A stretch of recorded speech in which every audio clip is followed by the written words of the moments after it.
They killed it.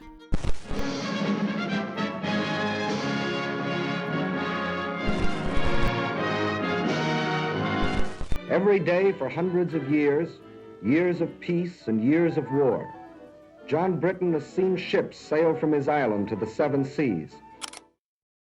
That means that whenever John Britton wants to bust out of his sardine can, it's the sea that gets him. ये समझा गया कि ये भाड़े की फौजें हैं, जो चाहे दाम देकर इस्तेमाल कर सकता है। ये हकीकत जब खुली कि अंग्रेज दूसरों के लिए नहीं खुद अपने लिए लड़ रहे हैं और हिंदुस्तान के मालिक बनना चाहते हैं, तब तक उनकी ताकत मुल्क में खूब मजबूती के साथ जड़ पकड़ चुकी थी। कुछ भी बताने से पहले मैं चाहता हूं कि आप Indian imprints on ancient Europe में दर्ज एक स्टेटमेंट पढ़ें। This way the queen of the western world killed the queen of the eastern oceans.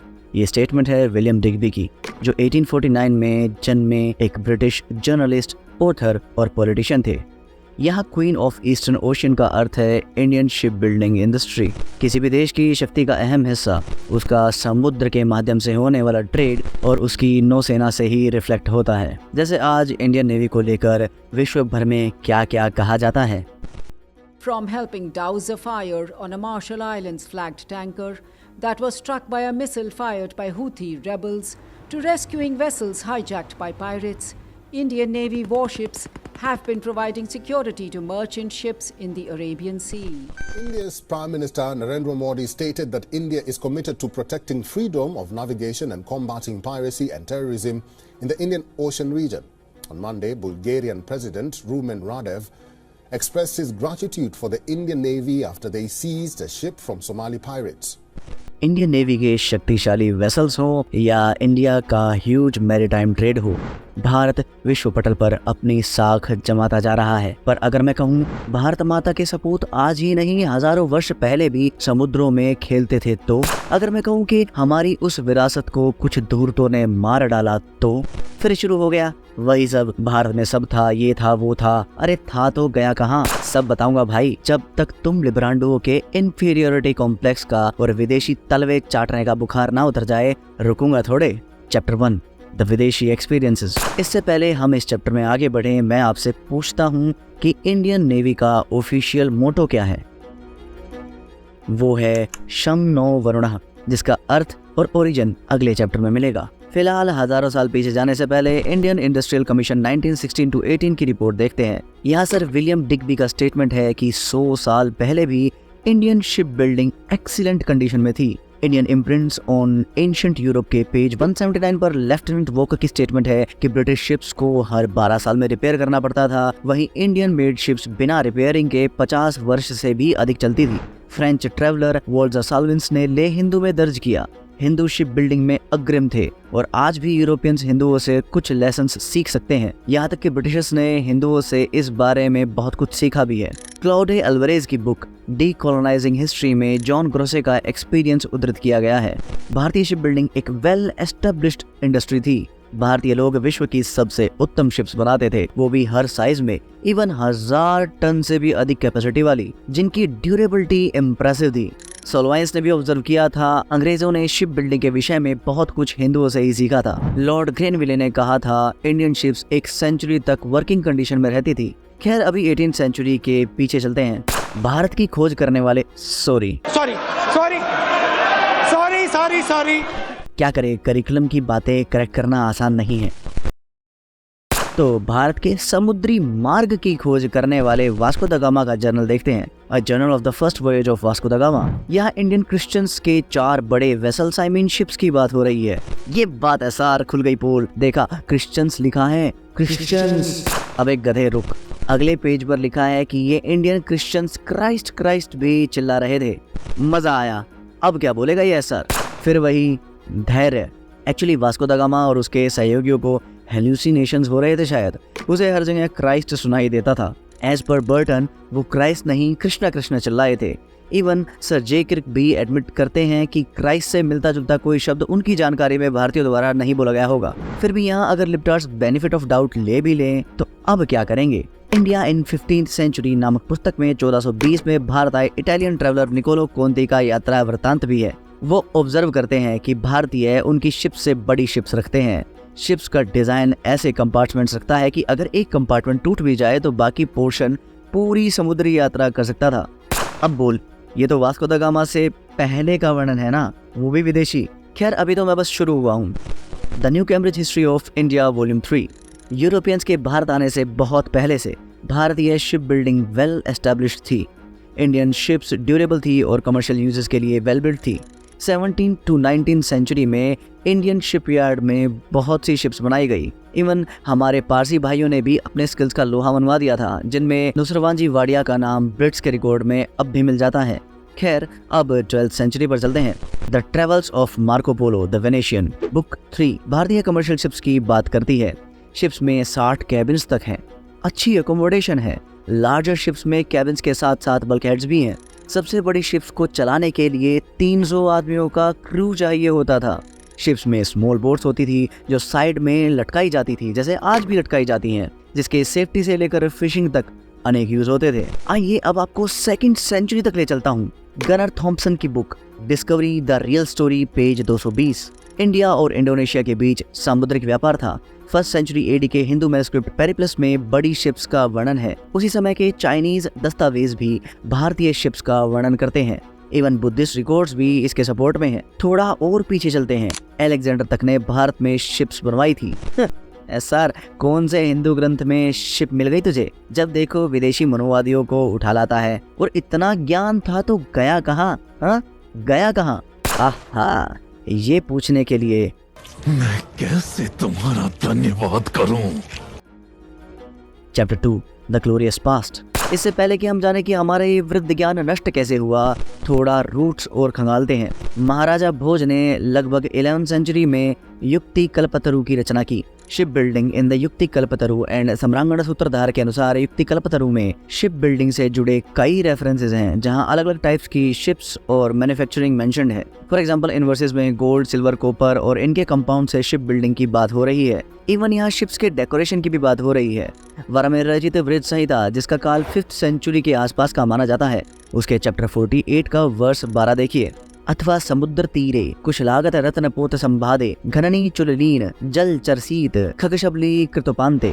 यहाँ एक ओवरक्राउडेड समुद्री किनारे का वर्णन है, जहाँ शिप्स सेफली आई हैं और मर्च भी लाई हैं। ओडिशा रिव्यू का 2017 का अंक बलि यात्रा फेस्टिवल का वर्णन करता है, जो दरअसल वॉयेज टू बाली को एक ट्रिब्यूट है। इस अंक के अनुसार कालिदास के रघुवंश में कलिंग के राजा को लॉर्ड ऑफ सी कहा गया है।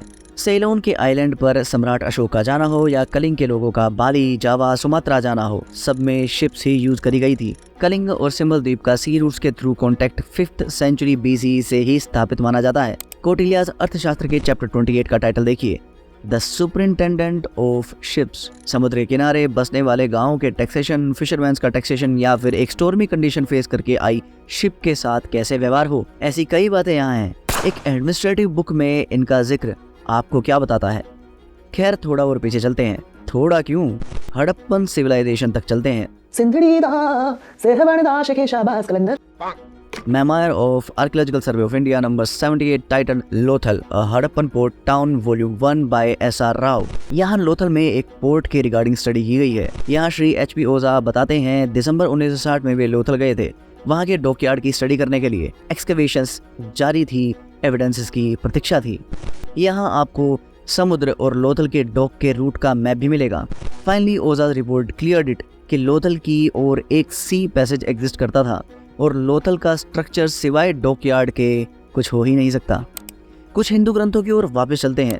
वाल्मीकि रामायण में भी शिप्स का वर्णन है। अयोध्या कांड में निषाद राज गुह कहते हैं, नावाम शतानाम पंचानाम कैवर्तानाम शतम शतम सनंद दानम तथा यूनाम तिष्ठन्ति पत्यभय चोदयत। हमारे यहाँ 500 नावें हैं, उनमें एक एक नाव पर 100 जवान वेपन्स के साथ बैठे। अब एक पुराने क्वेश्चन पर आते हैं। इंडियन नेवी का motto, report of Sanskrit commission 1956-57 page 71 Bharat के बहुत से सरकारी संस्थानों के सरकारी मोटो और स्लोगन्स के बारे में बताता है। भारतीय नौसेना का मोटो है शम नो वरुण, जो तैत्रीय उपनिषद से लिया गया है। ओम शम नो मित्र शम वरुण, मित्र हमारे लिए शांति स्वरूप हो, वरुण हमारे लिए शांति स्वरूप हो। वरुण अर्थात जल। वो देव जो बस देता है, मांगता कुछ नहीं। वो देव जो हमें जीवन का उपहार देता है।